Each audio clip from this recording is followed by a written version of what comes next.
Hello to you once again. The French Grandmaster and unofficial world champion Francois-Andre Danicol Philidor was a great player and analyst. His first edition in English in 1750 is very impressive indeed, and towards the end of that book there was a section which is highly instructive, and it touches on king, rook and bishop against king and rook endings. Now this position is usually referred to as a theoretical draw. However, Philidor and other players have pointed out that you can in fact win depending on the position. So it's a case of trying to contrive a position or reach a position after a series of moves. I have myself put some videos on YouTube demonstrating how you can win with the extra piece. Now the position in front of us is one of the lines in Philidor's analysis. We reach the stage where we need to look at this and we need to home in and say, now, what is the key move in this position? This is the point. All the play is happening on the king side. So how does white continue from this position? Well, congratulations to those who've seen it. He does give check. Now, in Philidor's analysis, he gives this. And how does white continue? Well, then Philidor gives this. And what Philidor says is that no matter what black does there, he is checkmated on the next move, because there is quite simply no defense to that. If you notice, the move that would ordinarily be able to act in an interpositional way can't, because the bishop would just whip the rook off. Note, if you would, in all these types of endings that should black lose his rook for the bishop, then it's a king and a rook against a king, and it's an easy win for white. So there's no question of black being able to save the game by exchanging rook for bishop, but he must hold on to that rook. So in this sort of position, the premise is it's either a win by winning his rook for the bishop or checkmating him, or both. You can checkmate, as we will demonstrate, even where black's rook is still on the board. So we've looked at this and Philidor's move here. Now that doesn't work because of rook b7. But what about here? Just take a look at that for a moment. Now, Philidor does not touch on this. That is very interesting. I don't know why he didn't. Perhaps he set a little challenge for his readers at the time, almost 275 years ago. How do you proceed in this position? Well, he set me a bit of a challenge, and I believe I've solved it. Can you see how white makes progress in this position? Just take a good look at it. How does he make progress? And it's not that straightforward. I mean, the move that Philidor gave for black king d8 is very straightforward indeed, because it's more or less a mate in a move or two. Whereas, really, when he plays king f8, black that is, it's far more difficult. So it is a challenge. So it's interesting that Philidor did not give this line. But maybe, like I've said, he set the challenge. Well, the challenge really can be met with rook c7. And what white is threatening, of course, is to put the rook on the back rank. Now, there was no defense there should he try and bring this rook across. No defense whatsoever. And of course, if he goes back to e8 like this, then it's a simple checkmate, as I'm sure that anyone would agree.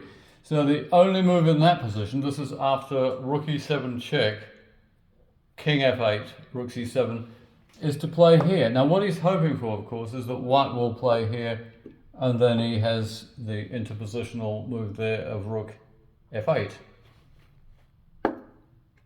However, white has a neat resource here. Can you see what it is? Well, the neat resource is rook g7, and of course he doesn't want to play into the corner, because if he did, we can come like this with discovered check, and we pick up his rook. Either we pick it up on the next move once the king moves either to g8 or h7, or he interposes and we take it with the bishop on f6. Either way, he loses the rook and he loses the game. So he has to go back from whence he came. So take a look at that. How does white, more or less in two moves, finish black? Just take a good, long, reasoned look at that position.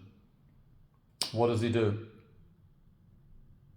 Well, what he does is, this is a magnificent move, and this is clearly what Philidor intended. What is White threatening here?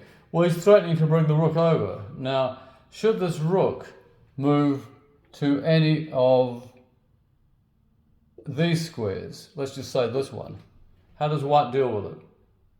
Well, all that he needs to do is to give check, and if you notice there, Black's only resource, aside from giving up his rook, is king e8, like that. And then that is checkmate, no doubt about that. So moving the rook to any of these four squares doesn't work. So that's the position again after rook g4. What about if he plays there, pinning the bishop? How do you deal with that? That is somewhat more difficult, or is it? Well, it isn't really, because what you do is you play over here. And if you notice now, the only way that the rook could stand any chance of interposing is by coming here to stop rook h8 mate. And of course, you can take the rook off, so that doesn't work. So really, what rook g4 is saying is, you have no means of defending against either me bringing the rook over here, or bishop d6, or rook h8 via rook h4. So with all of that in mind, the only move that Black has is to play here, so that should White play rook g8, he can interpose his rook. So how does White finish this game now? Right on the move. There's a very good reason for White playing rook g4, not just what I've said, but what White is about to demonstrate. Can you see it? Well, it is this. This is superb, because what White is doing is he's stopping the check here, and he's interfering with the interpositional element on f8, I should say. And White's threat now, of course, is checkmate. How does he avert that checkmate? How does he get around it? Well, he can't do anything by moving his rook at all. He's just no move with that rook, unless he gives it up for the bishop. And like I've said, a king and a rook against a lone king is a dead win. So the only move that Black would have in this position, coming this way, wouldn't be any good, because the bishop controls, and it would be rook g8 mate. And that's the demonstration of that, no doubt about that. So he has to go this way, back from whence he came again. So how does White finish him now for definite?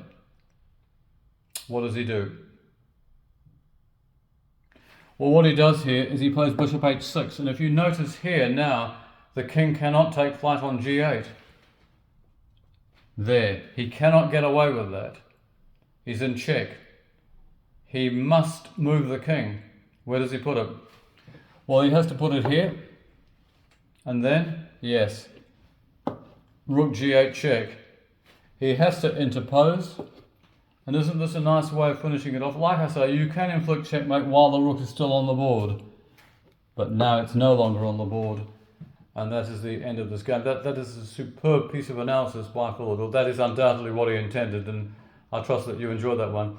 Watch out for my next video, because I shall be putting one of my own compositions on with king, rook and bishop against king and rook, and I hope that it is pretty useful, as this one has proven to be as well. So enjoy your chess, and goodbye for now.